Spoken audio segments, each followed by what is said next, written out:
and the views and opinions of the hosts and guests do not reflect those of the station.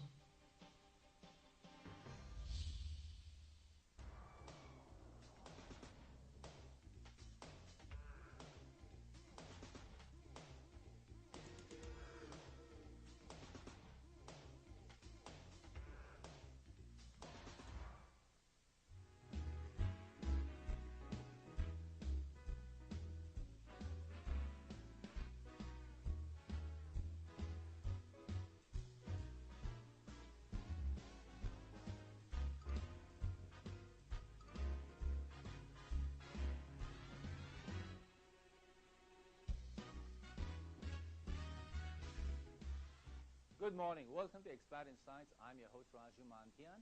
Here at Expat in Science, we take external views of internal successes by foreigners, expats, and immigrants who have made Philippines their home and are doing good in Philippines, either in business or society. This Friday morning on Expat in Science, we have two guests. A young lady from China. She's a holistic health coach and comes often to the Philippines.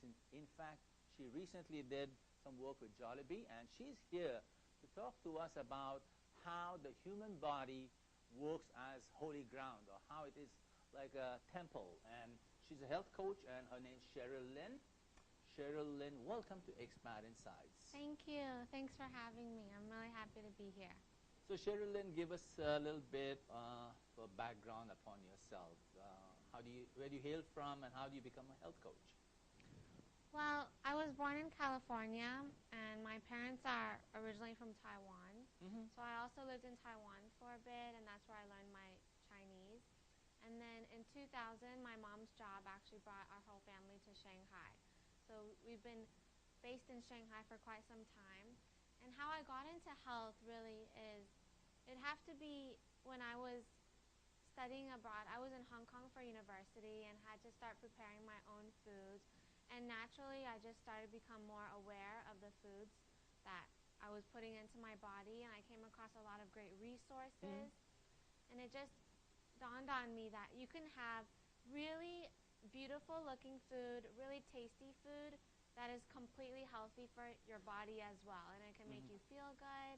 And I've been having a lot of fun in this area and sharing, and sharing it with a lot of people. How long ago was this that you turned a leaf, turned yourself into a health coach? How many years ago was that?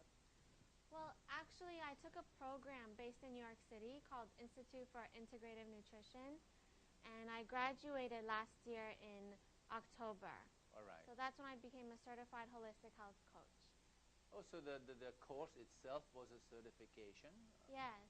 Fabulous. But how many years before that were you practicing healthy eating, healthy living? Maybe 2 years. Basically, sometime when I was studying university. So tell me now your insight on how and why the human body is holy ground. What makes it such? So? What makes the human body a holy ground would probably be the fact that I think our bodies are like biocomputers. Okay. Because, for example, your eyes, your heart never skips a beat. I hope it doesn't. Yeah. In a healthy state, your heart never skips a beat. Your lungs don't forget to breathe. Right. Your pupils automatically dilate to take in more light in the dark. And so deep down, I think the body has an ability to heal itself. And so just by giving the body the proper food, rest, relaxation, and exercise, I think the body can enable us to function at our optimal state every single day. So you're saying because it has the intelligence to run the heart, the lungs, and the eyes, therefore it is a thinking thing by itself. It has intelligence in its innate intelligence. Is that what you mean? Yeah, I think as long as you give it the right care, proper care, and take care of your holy ground, basically, then. So when you say as long as you give it, thus give your body, that means, is there something external of the body? Are we outside of our body that we have to give eat something? I mean, are you talking of us being outside? Not exactly. I think it's just about proper nutrition Mm-hmm. and having a balanced lifestyle is also very important. Mm. So what do you regard as a balanced lifestyle? What is your opinion of a balanced lifestyle? I think a balanced lifestyle is where you are able to enjoy every single activity you do. Mm. And for example, for lifestyle, it could be you spend a good amount of time with your friends, your family members, and then you also have time to focus on yourself, on your career, on your work, and being able to balance that with a healthy diet.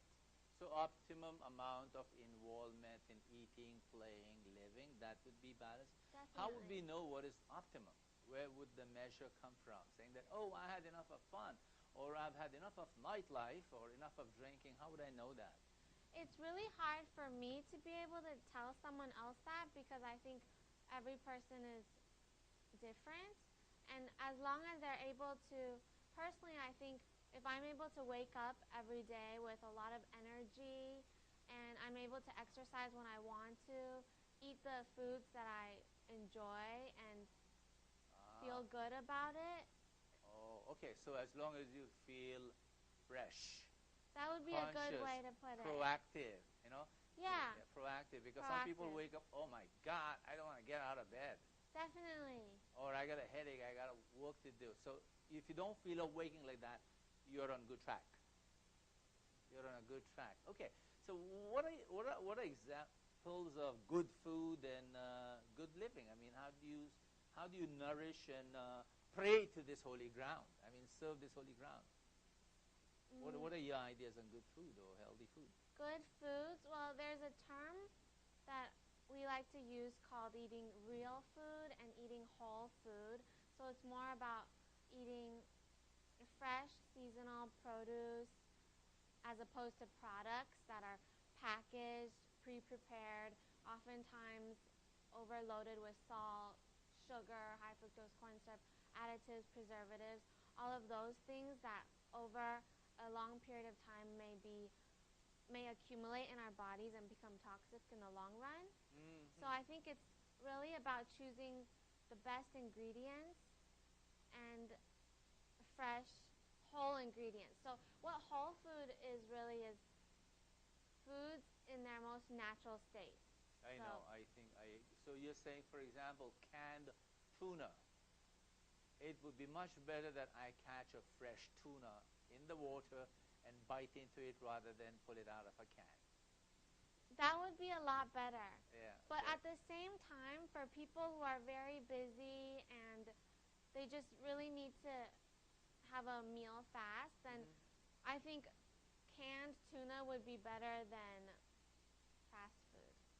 Oh, for some people they Yeah, there's a comparison, but of oh course the best would be freshly out caught. into the sea. Yeah, most natural as possible. Right, right, right, right. Okay. And then you have a chart to show me. I see here. What is this? Would you want to explain this? Yeah, this is actually a mindfulness May I placemat. hold it like this? Yeah, so you can tell me. We have two of those. Yeah. Yeah, but that's upside down. Oh, okay. Sorry. All right. Okay, so we were able to share this with during a program that we recently did to help Yeah. participants become more self-aware. Right. And an important part of awareness is with your food choices. Hmm. And so we use this as a tool to help them have a more balanced diet. Mm. And so as you can see, the greens here are fresh vegetables. Mm. And then we have fresh fruit, whole grains, healthy protein. Yeah. And healthy protein, the reason why it's Did you we move from green to the other colors already? yeah. Oh, okay. Let's stay on green first because Okay. there's something here. In the green, it says, "Be fully present. Turn off the TV." I like that. Sit down when you eat and just eat. That's fabulous. So explain that. I like it. I mean, tell me more Yeah. about it. Well, this can be helpful for some people who because oftentimes when you're distracted when you're eating, maybe you're watching TV or you're Driving, putting a burger or a hot Yeah. dog in your mouth. you don't really you're not aware of what you're eating. You're not as aware of when you're feeling satisfied, you're full. And Right. so You're dumping food inside of you. yeah, and you're not treating your Right. body like a holy It's ground. like a garbage can. Throwing good food and it's in a garbage can. The attitude towards food is like dump. Oftentimes it's not good food that you're putting Even in. if it's good food, if the attitude towards it is terrible, then it's garbage. I like the way you put that. I like it too. I just realized that that's a very good quote unquote, by the way. Okay. Yeah. Yeah. And then you said savor. Notice the texture, aroma, the flavor. Tell us about that.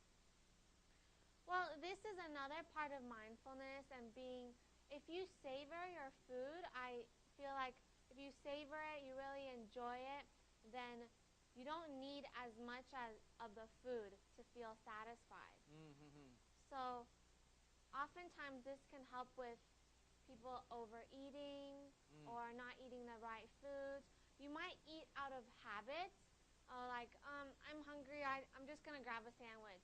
Yeah, And yeah. it's just to fill your stomach, but you're not really tasting it and you're not enjoying it. So after So some time, planned eating, yeah, on-time eating, and not eating when you are like really ravishingly hungry, but eating on time. So not letting the temple or the holy ground go hungry or yeah, yearn for food, demand for food, or revolt.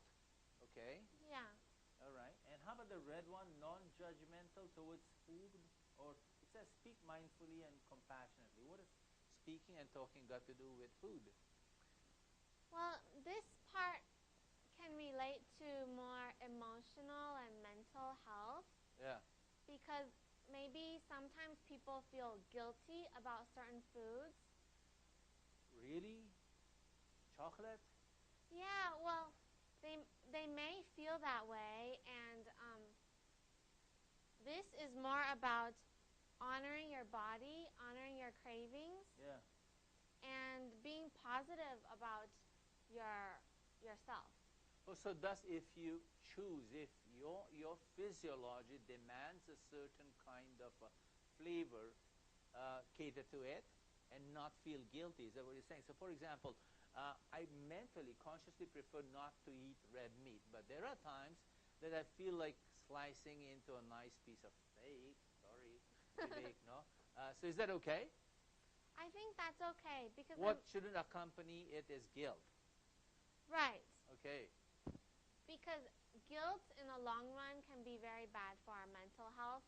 And mental health then also relates to physical health because an important thing about overall well-being is not feeling stressed.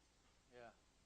And so when you're judgmental towards yourself, it can lead to stress, which can lead to excess in insulin and cortisol, which can then signal your body to hold on to fat. Mm-hmm. So So what you're saying is eat almost everything as long as they are more and more fresh, more and more in their real form, definitely, and eat on time. When you a eat, little pre-planning would help. eat when you eat, and don't drive, drink, or get involved in something. So just focus on the eating action and the process of eating. And then if you do like something, go for it, but have a healthy attitude towards going for it. Is that the way to a healthy living? Am I right? That's a good way to put it. I Yeah. believe in everything in moderation. Yeah. So having a nice balance. But at the same time, something that I've been doing a lot is introducing healthier alternatives to people. What is that? So that means, let's say I really love desserts, Mm-hmm. and I really, because I don't eat as much meat. I don't feel the cravings for it that much, but sometimes I have a sweet tooth. And so finding healthy alternatives is finding healthier substitutions for the standard foods with more nutrition packed into it. So for example, in desserts, not using refined processed white sugar and using more natural sweeteners like raw honey, pure maple syrup, dried fruit, and basically using ingredients that are very nutritious They for haven't our been body. processed, so they don't have non-organic chemical content. Stuff As like much that. as Yeah, yeah. possible. Non-organic, because everything has chemical content. It's just sometimes it's organic, no, no. How about this? What is this? Is there this six layers: whole grains, healthy protein, vegetables, fresh fruit, water, healthy oils? Is there a priority of which I should have more or less? Well, yeah, actually, Yeah. the green one Okay, so is something you should vegetables. have the most. Oh, so that's the definitely. order. So greens, yellows, reds are proteins, and then whole grains is the last. Is there a hierarchy to it or no? Not exactly, but there's a ratio. Oh, that's a proportion. That's yeah, a proportion. it's a proportion. So, for example, for the red, we talk about healthy protein because Yeah. we're not saying that, oh, everyone has to be vegetarian to be healthy or everyone needs to have animal protein. It's Yeah. about it's about facilitating individuals to find the most balanced diet that brings them optimal health. Yeah. So for some people, their healthy protein may come from plants solely. Legumes, yeah. Legumes and nuts and seeds. Pulses, yeah. Yeah, there are lots of superfoods that have a lot of protein. Yeah, I have a question for you. There is this trend, or people talk about the 3 R's: reduce, recycle, and reuse. I love that. Which one should come first? Should I reduce my consumption, or should I reuse my food that I haven't eaten a while ago, or should I recycle? I mean, of the three, what takes priority in your thinking when the human body is the holy ground?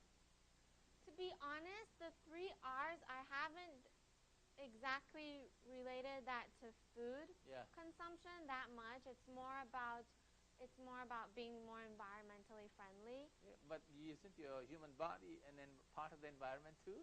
Yes, definitely. Yeah. So you could say to sort of reduce the amount, but I also wouldn't want to exactly say, oh, you must reduce your food because I don't want people to feel restricted or deprived. Yeah. But definitely, if you're more aware, if you're more mindful and conscious about your food, I believe you won't eat as much, you won't waste as much food. So in that way, you would be reducing in a way.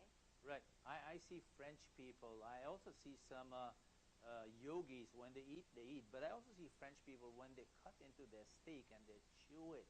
When they're chewing it, everything, all their senses are about chewing. Is that a good thing to do?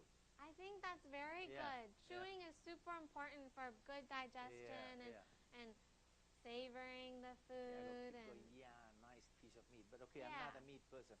Now, Cheryl, tell me something else. No, I need to know this. There are some people in this world who constantly look slim and healthy and always look as if they are fresh. And they can dump in food into their system and their lifestyle is kind of stressed. What is the difference? Are there different body types or different metabolism types? Can you explain that? And how do we manage that? How do I manage to look like Brad Pitt all the time? or Jennifer Aniston? Yeah, that's the one. Yeah. Well, I believe that every single body is different. So there's a term that we like to use called bio-individuality. All right, that's the one, yeah? Yeah, so we wouldn't recommend one diet for everyone. So at the same time, different things would be suitable for different body types, and it's about you finding what works for yourself. And so I think definitely it comes down to genetics. So some people are just born with it, and then some people I believe they have a good balance of lifestyle and food, and it provides them with really great digestion, so faster metabolism also. And so in that case, they stay slim and good looking because they know the intelligence that you mentioned, the internal intelligence, they are conscious of it. They use it well. Remember you mentioned that there's a certain. Now tell me, in your process of coaching, and of course we all know now because on this show we've done a lot of coaching work, no? In your process of coaching, what's your approach? What's your strategy? So if I need health coaching from you, how do you get started with me and how do you conclude the coaching interaction? What's your formula? Yeah. Well, how we get started would be to ask you to fill out a health history form. And Mhm. so in that health history form, it's quite detailed. And so you would be sharing with me about at what age you felt your best and the health of your parents. And you'd also share about your diet from when you were young and compared to now. So you would be able to tell me what you're eating on a daily basis. And through that health history form, then we can take a look at areas that you'd like to work on. And it definitely asks you if you have any specific health goals, personal goals, and things that I could. How long do you stay a health coach with someone? How long is the intervention? 6 weeks, 6 months? The program is usually 6 months. Wow, okay. And we talk twice a month. Phone? It can be phone, it can be in person, through Skype. So have you coached any celebrities that you can name drop? Well, I haven't exactly coached them, and there's this couple in China, in Taiwan. They're very well known for making glass art. And my first healthy cooking demo actually took place at their house, and it was a lot of fun. And we made smoothies, we made some snacks. So they really enjoyed that because it's their own decision to become more follow a plant-based diet for their health. Good. And then you brought us some goodies here. What is this?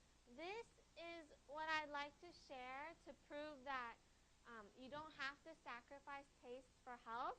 And so hopefully you'll find this tasty, and I can share the recipe. The ingredients are really simple. I can tell what this is. Okay, great. Can you? It's that peachy kind of a fruit. You know that bar you buy? The fruit bar in the US, I buy that often whenever I'm hungry. And it has almonds on it. It has honey. It has no honey. What's the sweetness from? From the fruit. Yes. What's that fruit? Is it orange? No. It is orange. It is orange? No, as in the color. Sorry. I mean I know color. the fruit. The color is sometimes green and orange, but it looks like an onion. It's very seedy inside. What thing? Figs. Figs, yeah, that's the one. Yeah, that's the one, yeah. So they're figs, and they're dried apricots, and they're walnuts and pecans, and then a dash of sea salt and cinnamon. I like it. You should have one. So anything else you want to share? I love this. Yeah? That's great. I'm glad you like this because it's all about using whole foods to make healthy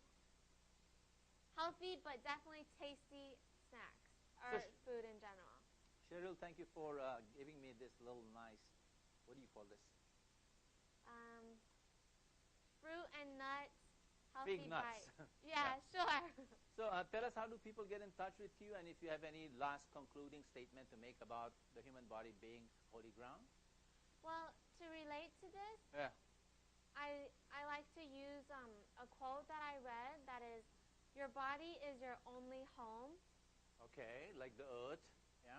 Yeah, because, I mean, you can move houses however much you want, but you can never move away from your body as a home, as a holy ground.